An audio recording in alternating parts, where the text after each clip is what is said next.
샬롬, 사랑합니다. 이렇게 인사하겠습니다.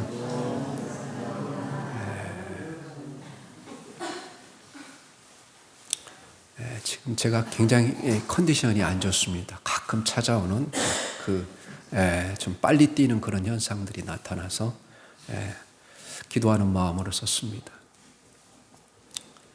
오늘 이 본문을 통해서 느헤미야의 신앙에 대해 생각해 보고자 합니다.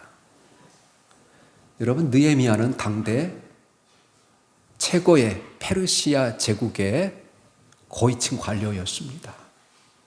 모든 권위와 영광을 누리고 있었습니다. 그러던 그에게 1500km나 떨어진 곳에 살고 있는 민족의 암담한 현실이 전해졌고, 그는 한 번도 가보지 않은 이 예루살렘을 향하여 금식하며 기도하기 시작했습니다. 그리고 이렇게 기도했습니다. 하나님, 제가 예루살렘에 가서 무너진 성벽을 재건하고 하나님의 백성을 보호하겠습니다. 비록 멸망한 나의 조상들의 조국이지만 그들은 하나님을 섬겼던 백성이 아닙니까? 나의 조상들이 다시 하나님을 예배할 수 있도록 제가 그 일을 감당하겠습니다. 이렇게 기도했어요. 이 기도를 통해서 우리가 하나님의 마음을 알 수 있습니다. 하나님은 예루살렘의 회복을 도울 자, 하나님의 마음을 시원케 할 자를 찾고 있었습니다. 이처럼 성숙한 신앙은 다른 사람의 아픔을 자신의 아픔으로 받아들일 줄 아는 사람입니다. 여러분, 예수님을 배신하고 부인한 베드로에게 부활하신 주님이 찾아오셔서 3번이나 묻습니다. 네가 나를 사랑하느냐? 이 말 속에는 주님이 주신 이 사명을 감당하는 데 있어서 이 세상에 그 무엇보다도 그 누구보다도 참으로 주님을 사랑하는 마음만 있으면 그 사명을 감당할 수 있다는 거예요. 결국 예수님은 베드로에게 바로 사랑으로 하는 일만 기억되고 사랑으로 하는 일만 남는다는 것을 보여주는 거예요. 알려주시는 거예요. 그리고 내 양을 먹이라.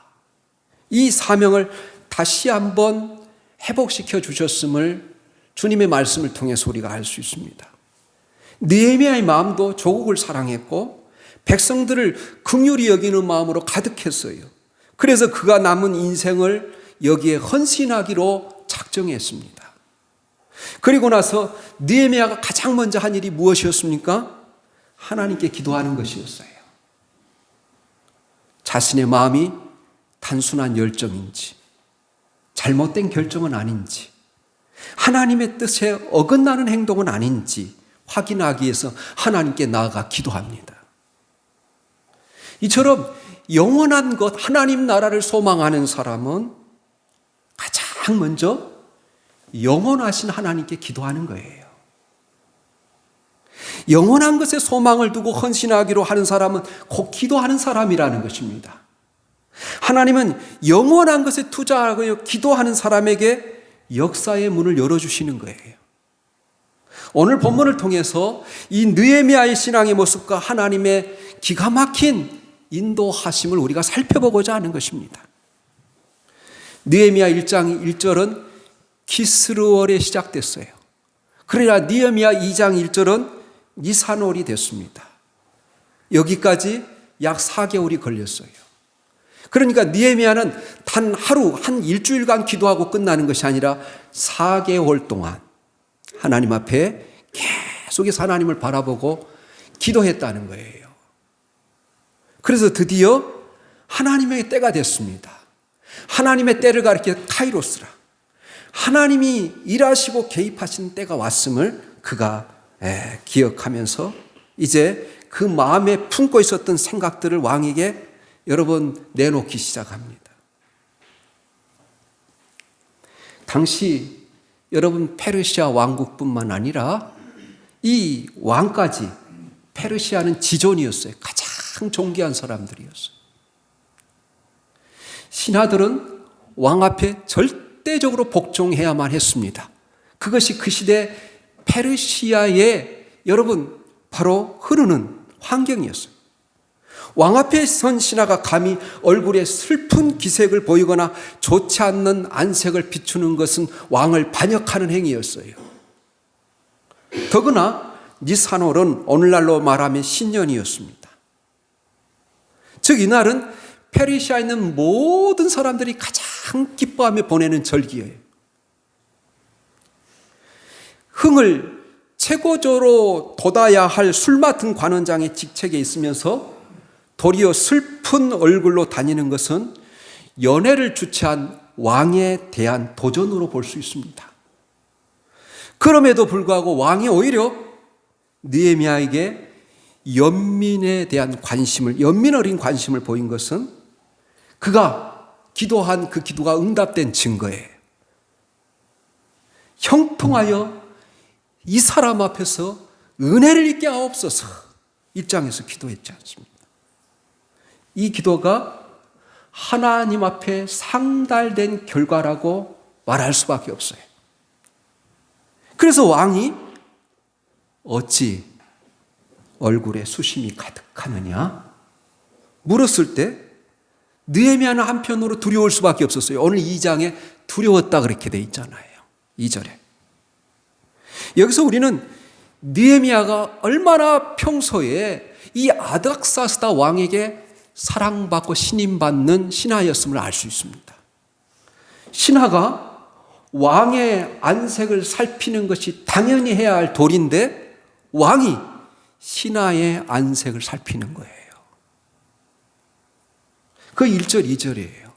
오늘 1절, 2절, 3절에 계속해서 반복된 단어가 여러분 뭡니까? 바로 수심이란 왕 앞에 수심이 없었던 이 1절에 2절에는 어찌하여 얼굴에 수심이 있느냐 이렇게 이야기하지 않습니까? 3절에도 마찬가지. 여러분 평소에 왕을 늘 진실하게 대하고 편안하게 섬겼던 느헤미야가 수색이 좋지 않으니까, 안색이 좋지 않으니까 왕이 묻습니다. 여러분 왕에게 절대적인 신임을 얻은 이 신하였습니다. 하나님이 기도하는 사람 느헤미야에게 기회를 주신 겁니다. 이 기회를 통해서 느헤미야가 이렇게 대답하는 것입니다. 오늘 3절에 이렇게 대답해요. 왕께 대답하되 왕은 만세수를 하옵소서. 내 조상들의 묘실이 있는 성읍이 이제까지 황폐하고 성문이 불탔사오니 내가 어찌 얼굴에 수심이 없사오리까 이렇게 대답해요. 느헤미야는 먼저 왕의 권위를 인정하고 그에게 최대한 예의를 갖추면서 자기 안에 있는 마음을 털어놓습니다. 그런데 여기에 느헤미야의 지혜가 빛납니다. 그는 당장 예루살렘에 가서 무너진 성벽을 재건해야 된다고 급하게 어리석게 말하지 않았어요. 당시 페르시아는 부모를 공경하는 문화가 대단했습니다. 그래서 느헤미야는 예루살렘의 성벽의 재건이라는 그 말을 하는 것보다도 조상의 묘를 걱정하며 효심을 강조했어요. 내 조상들의 묘실이 있는 성읍이 이제까지 황폐하고 성문이 불탔으니 내가 어찌 얼굴에 수심이 없사오리까 이렇게 말하는 거예요. 그런데 왜 그는 자신의 이 요청에 왕이 진노할 것을 두려워했을까요? 왜냐하면 이 예루살렘 성벽 재건 사업이 아닥사스다 왕의 명령에 의해서 중단되었기 때문에 그러는 거예요. 성벽 재건을 질투하고 시기한 페르시아 관료들이 아닥사스다 왕에게 이스라엘 민족은 유일신을 섬기기 때문에 다른 민족에 비해서 다루기가 힘들고 그들은 왕의 명령에 순복하지 않습니다. 뿐만 아니라 이 성벽이 재건되면 그들은 자치적으로 활동할 것이며 세금도 안 낼 민족입니다. 이미 에스라서 여러분 4장에서 그렇게 이야기를 했어요. 그래서 아닥사스다 왕은 신하들을 통해서 조사하게 한 후에 성벽 재건을 중단하라고 명령했어요.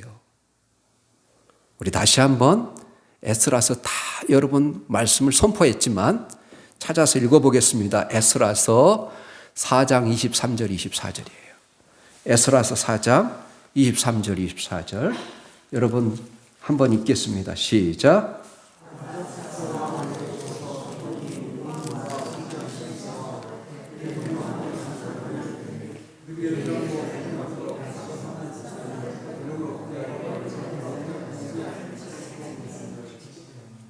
예루살렘에서 하나님의 성전 곳 바사왕 다리오 제2년까지 중단되다가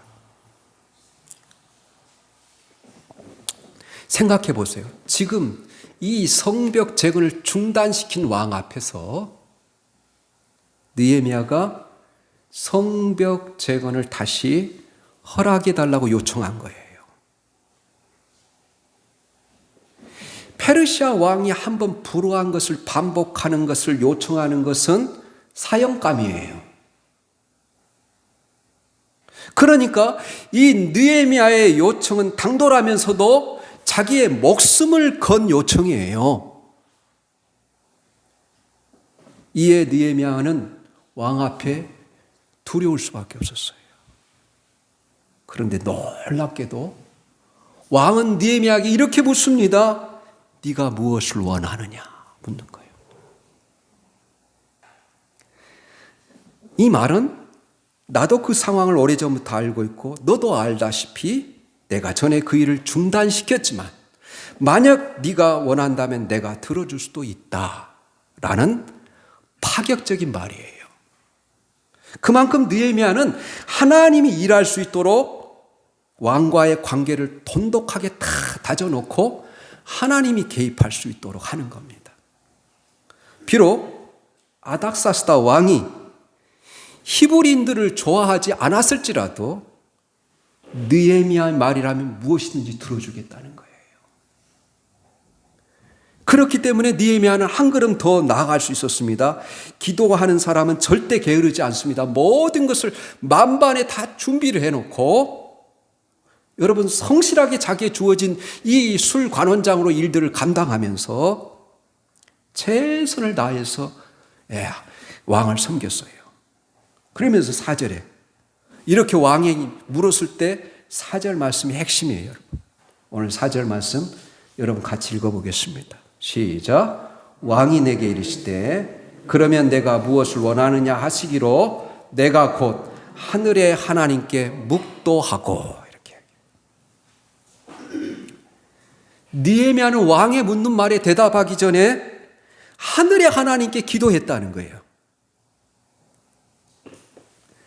이 말은 세상의 임금보다도 하나님을 섬기는 증거입니다. 하나님 중심의 신앙생활을 보여주는 거예요. 하나님께 묵도하고 하나님께 기도했다는 것은 하나님께 묻고 모든 것을 맡겼다는 뜻이에요.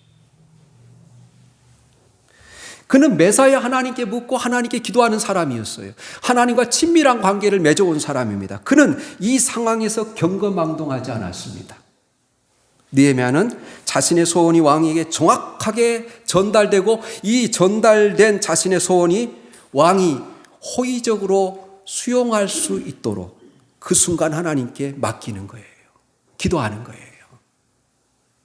하나님, 기회가 왔습니다. 지금 저에게 왕이 이렇게 이야기하는데 뭐라고 대답해야 할까요?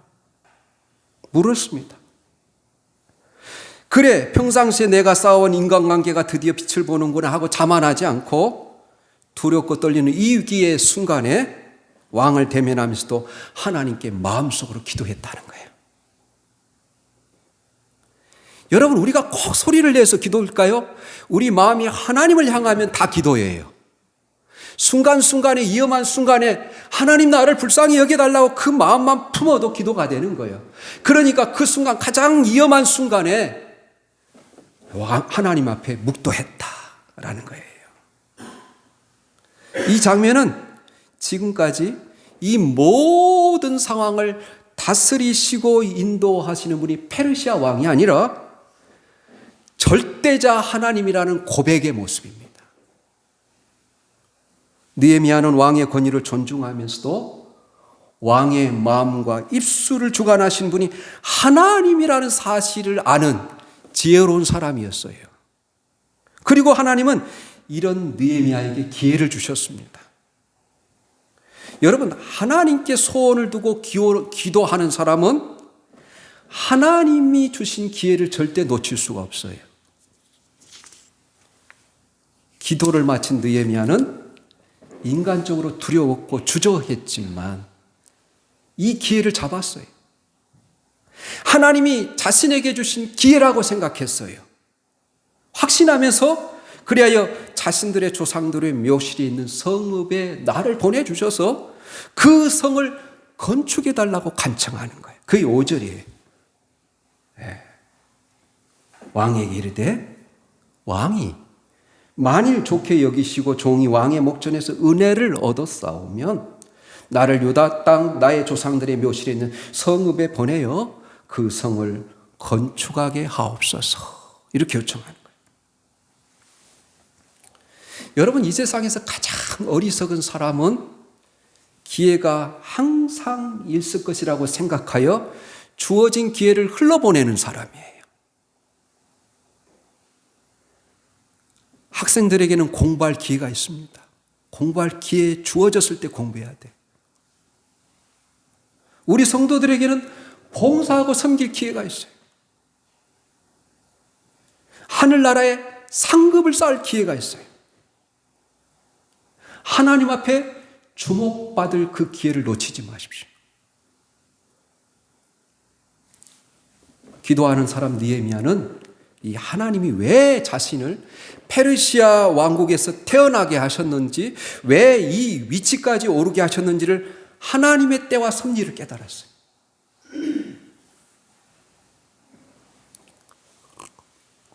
하나님이 기도하는 사람에게 이러한 섭리와 때를 깨달을 수 있도록 지혜를 주시는 거예요. 우리 그런 말씀 한번 찾아보겠습니다. 우리 시편 32편 6절하고 그 다음에 에스더서 4장 우리 13절부터 16절까지 읽겠습니다. 시편 32편 6절이에요. 시편 32편 6절 같이 읽겠습니다. 시작. 이로 말미암아 모든 경건한 자는 주를 만날 기회를 얻어서 주께 기도할지라 진실로 홍수가 범람할지라도 그에게 미치지 못하리이다. 이렇게. 여러분 에스더서는 이 아닥사스다 왕의 아버지 아수로 왕이 다스렸을 때 시대예요. 그때 왕후 에스더가 있었습니다. 그런데 여러분, 하만이라는 사람이 온 이스라엘 백성들을 죽이려고 작정을 하고 계획하고 왕에게 이미 허가를 받았어요. 이제 이스라엘 백성들은 죽을 수밖에 없는 운명에 처해져 있었습니다. 그때 그 에스더 왕비를 키우고 또 양육했던 삼촌 모르드게가 그 사실을 까맣게 모르고 있었던 에스더에게 그 사정을 알리는 거예요. 그러면서 이렇게 이야기하는 것입니다. 우리 에스더서 4장 우리 13절부터 16절. 그래서 느헤미야 다음에 에스더가 있어요. 에스더서 4장 우리 13절부터 16절까지 읽어보겠습니다. 우리 에스더서에서 가장 중요한 말씀입니다. 4장 13절부터 16절이에요. 같이 읽겠습니다. 시작. 모르드게가 그를 시켜 에스더에게 회답하되 너는 왕궁에 있으니 모든 유다인 중에 홀로 목숨을 건지리라 생각하지 말라. 이때 내가 만일 잠잠하여 말이 없으면 유다인은 다른 데로 말미암아 노임과 구원을 얻으려니와 너와 내 아버지 집은 멸망하리라. 내가 왕위의 자리를 얻은 것이 이때를 위함이 아닌지 누가 알겠느냐 하니 에스더가 모르드게에게 해답하여 이르되 당신은 가서 수산에 있는 유다인을 다 모으고 나를 위하여 금식하되 밤낮 3일을 먹지도 말고 마시도 마소서. 나도 나의 시녀와 더불어 이렇게 금식한 후에 규례를 어기고 왕에게 나아가리니 죽으면 죽으리다. 그 유명한 고백이 여기서 나오는 거예요. 여러분, 페르시아 왕국은 얼마나 여러분 이 왕도가 법도가 까다로웠든지 왕비라 할지라도 왕이 금후를 내밀지 않으면 죽을 수밖에 없어요. 그래서 죽으면 죽으리라는 각오를 하고 금식하고 왕 앞에 나가는데 왕이 금후를 내미는 거예요. 그래서 이스라엘 백성들이 죽을 수밖에 없었는데 이 3일 만에 극적으로 하나님이 역사하셔서 이 모든 상황을 반전시키고 도리어 하만은 여러분 나무에 달려서 죽고 이스라엘 백성은 다 살아납니다. 그것을 불임절이라고 그래요. 3일 만에 기적. 그 예수도서입니다. 그래서 이렇게 하나님의 종들은 기도할 때 하나님이 때와 기회를 포착할 수 있도록 역사하세요. 그 다음에 진정한 신앙의 모습은 늘 A를 갖춘다는 거예요. 왕께 말을 할 때 왕이 만일 좋게 여기시고 종이 왕의 목전에서 은혜를 얻어 싸우면 왕의 동의를 먼저 구합니다. 진정한 신앙인은 사람들에게도 A와 법도를 갖춘 사람이에요. 하나님의 사람은 교회에서뿐만 아니라 직장에서도 모든 일을 할 때 죽게 하듯 성실하게 하라고 말해요. 느헤미야는 왕이 기뻐하지 않으면 안 해도 된다며 왕의 권위를 존중하면서도 왕이 자신에게 베풀어준 은혜를 언급했습니다. 이것은 신앙인으로서 기도하며 갖는 확신이었습니다. 하나님을 신뢰하기 때문에 할 수 있는 일이에요. 6절에 보면 여러분 6절에 오늘 특이한 사실은 바로 이렇게 되어 있습니다. 2장 6절에 그때 왕후도 왕 곁에 앉아 있었더라. 제가 가지고 있는 호크마 주석은 어떻게 해석하느냐? 느헤미야가 이 간청을 할 때 아닥사스다 왕 옆에 왕후가 있었다는 사실을 특별히 기록한 것은 왕이 느헤미야에게 호의적인 반응을 보이는데 왕후의 영향력이 있었다는 뜻이라는 것입니다. 그렇게 해석이 됐어요. 왕은 내가 기쁘게 허락은 하겠는데 언제 돌아오겠느냐고 물어요. 자신의 심경을 드러냈습니다. 역사가자들에 의하면 이 아닥사스다 왕은 정이 없었고 매우 냉정했으며 성격이 좋거나 은혜를 베푸는 사람이 아니었고 까다롭고 쉽게 화를 내며 변덕스러운 사람이었다고 합니다. 그런데 지금 아닥사스다 왕이 느헤미야에게 기쁘게 그의 청을 허락한 것은 물론 또 돌아올 기회까지 물어요. 더 놀라운 사실은 그 기한은 왕에게 달려있는데 느헤미야에게 그 기한을 정하라고 말해요. 우리는 여기에 하나님의 놀라운 섭리와 인도하심이 있었음을 기억해야 됩니다. 하나님은 이 느헤미야의 기도를 들으시고 그를 통하여 예루살렘 성벽을 중건케 하기 위해서 그에게 형통한 길을 열어주셨다는 거예요. 그러므로 우리는 하나님께서 우리에게 무슨 일이든지 명할 때는 이미 모든 것이 준비된 상태이므로 믿음을 가지고 순종하기만 하면 된다는 거예요. 여러분 이삭을 제물로 드리라는 아브라함이 100세에 낳은 아들 이삭을 하나님 앞에 바치라고 했을 때 여러분 아브라함이 순종하여 모리아 산에 갔을 때 그 아들을 죽이려고 했을 때 하나님은 이미 여러분 그 아들 대신에 드릴 제물을 준비하고 있었어요. 또 하나님께서 엘리야를 그리스네가로 보냈을 때 하나님은 그를 위해 빵을 굽거나 음식을 해줄 사람이 없었지만 까마귀를 보내서 그에게 먹을 것을 공급하십니다.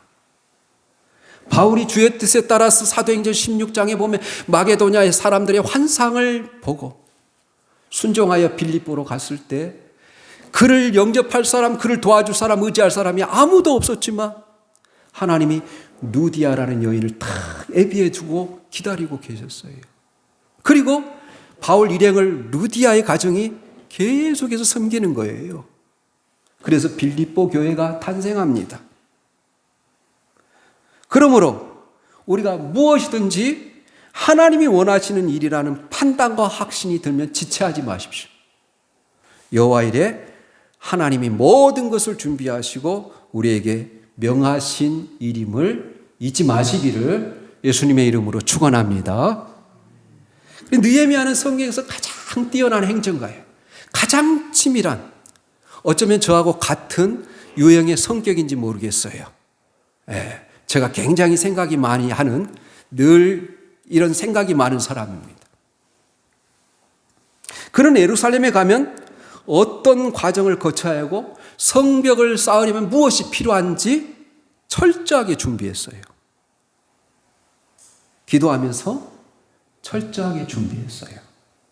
그래서 기회가 왔을 때 그동안 생각해 두었던 이 사항들을 모두 왕에게 요청합니다. 구체적으로 필요한 것들을 요청해요. 그것이 7절, 8절이에요. 그래서 7절은 내가 또 왕에게 아뢰되 왕이 만일 좋게 여기시거든 강서쪽 총독들이 내리시는 조서를 내게 주사 그들이 나를 용납하여 유다에 들어가기까지 통과하게 해주세요. 또 살림을 이 모든 감독하는 바로 아삽에게 바로 성전을 짓고 자기 집을 지으시는 모든 재료를 제공하도록 조서를 내려달라고 요청을 해요.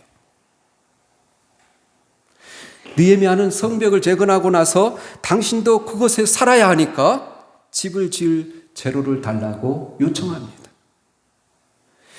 그는 기도만 하고 가만히 있지 않았고 자신이 할 일을 찾아서 철저히 준비했어요. 우리도 하나님 앞에 기도할 때 구체적으로 기도할 필요가 있어요. 우리가 무조건 하나님 주십시오 라고 한다면 그것은 일종의 투정에 지나잖아요. 진실로 하나님을 의지하고 그분께 구할 것이 있다면 구체적으로 구해야 돼요. 구체적으로 구할 때만이 기도의 응답의 여부를 확인할 수 있습니다.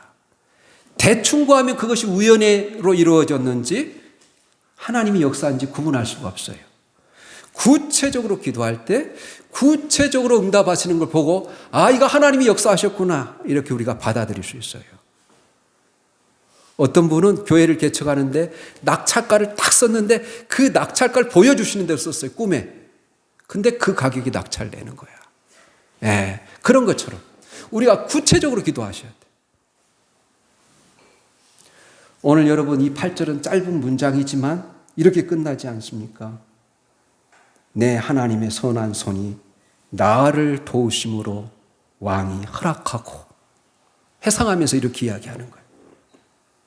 아주 짧은 문장이지만 절대 교만하지 않고 하나님을 신뢰하는 느헤미야의 모습을 다시 한번 발견하게 됩니다. 이처럼 겸손하고 철저하게 준비한 느헤미야는 결국 두 가지 결과를 얻게 돼요. 그 두 가지 결과가 9절하고 10절이에요. 첫째로 그토록 까다롭고 성질이 급한 아닥사스다 왕이 12년이나 예루살렘의 총독으로 머물러야 하는 느헤미야에게 왕의 군대 장관과 군대까지 기병들까지도 붙여준 거예요. 이것은 느헤미야 요구사항이 없었습니다. 그동안 보여준 이 느헤미야에 대한 충성심, 느헤미야가 얼마나 왕을 성실하게 섬겼는지 그 사랑의 징표였어요. 과거에 예루살렘 성벽 재건을 정면 중지하라는 이 명령을 내렸던 왕이 느헤미야를 이처럼 신뢰하고 모든 것을 허락하시는 거예요. 둘째, 여러분 유대인들을 괴롭혔던 주변의 대적들이 이 사건에 대해 듣고 심히 근심했습니다. 그게 10절이에요. 이스라엘 민족을 다시 부흥케 하고 그들이 다시 예배드리게 하고 그들을 결집하고 흥왕하게 할 사람이 왔다는 소문을 듣고 그들이 두려워했다. 이렇게 돼 있어요. 이처럼 하나님의 사람이 일어나서 하나님의 일을 감당하기 시작하면 사탄은 그리고 사탄의 세력들은 근심하고 두려워하기 시작합니다. 실로 느헤미야가 계획하는 모든 일들이 만사형통했어요. 일사천리로 착 모든 문들이 순조롭게 착착착 다 열리는 거예요. 이 당신을 위해 헌신하는 이 느헤미야를 위하여 하나님이 미리 역사하심을 볼 수 있습니다. 여러분, 솔로몬이 성전을 건축할 때도 자재나 일꾼이나 재정이 부족해서 공사가 중단된 적이 없어요. 또 뿐만 아니라 모세가 해막을 지을 때도 비록 이스라엘 백성들이 광야 가운데 있어서 아무것도 없는 광야 가운데 있음에도 불구하고 재료들이 넘쳐나서 그만 가져오라고 공포할 정도였어요. 이런 사실은 우리가 하나님의 뜻을 묻고 하나님의 뜻에 따라서 일한다면 모든 것을 부족함이 없이 풍성하게 공급해 주신다는 사실이에요. 그래서 마태복음 6장 33절에 너희는 먼저 그의 나라와 그를 구하라. 그리하면 이 모든 것을 너희에게 더하여 주시리라. 그렇게 무엇을 먹을까? 무엇을 마실까? 무엇을 입을까? 염려하지 말라. 하나님이 다 아시고 채워주실 것이다. 이렇게 말해요. 빌립보서 4장 19절은 나의 하나님이 영광 가운데 그 풍성한 대로 너희 모든 쓸 것을 채우시리라. 느헤미야는 노예의 후손이지만 수많은 정적들에게 둘러싸여 방해를 받고 있었지만 기도하고 준비하며 기회를 포착하고 민족을 위해 나갔어요. 느헤미야는 하나님 자신에게 주신 사명, 곧 예루살렘 성벽 재건에 소망을 두고 남은 인생을 거기에 헌신했습니다. 그리고 안락한 페르시아 궁전을 버리고 하나님이 자신에게 주신 이 사명을 위해 그동안 그가 받은 축복을 사용했어요. 우리 모두 이 느헤미야의 신앙을 본받아 주의 일을 위해 진실로 헌신하는 주의 성도들이 다 될 수 있기를 예수님의 이름으로 축원합니다. 아멘.